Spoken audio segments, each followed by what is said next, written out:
তো গাইস আমরা এখন যাচ্ছি ঘুরতে। এতক্ষণ নির্লজ্জার মতন দুজনে ঝগড়া করে এখন ছোট লোকের মতন আমরা ঘুরতে যাচ্ছি। আমাদের লজ্জা বলে কিছু নাই। কিছু তো বলবা নাকি? ঠিক বলছে।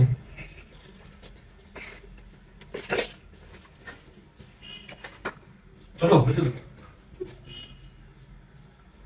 চলো ধীরে ধীরে বলো। ভিডিও করতে পারে না। চলবা? এই যে উপরে দেখো, এই উপরে এটা গোপালধারা ছিল না উপরে এটা? এটা গোপালদার উপরে। হ্যাঁ, এই তো এই উপরের ভিউ পয়েন্টটা হচ্ছে গোপালধারা, আর নিচে আমরা, এটা হচ্ছে রোহিণী লেক। রাস্তার অবস্থা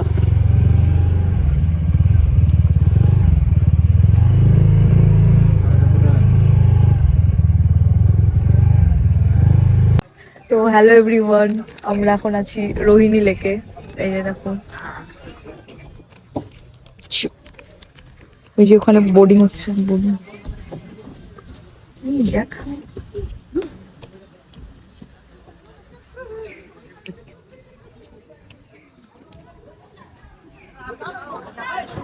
আমরা একটা প্যাডেল মারবো, এদিকে বসুন।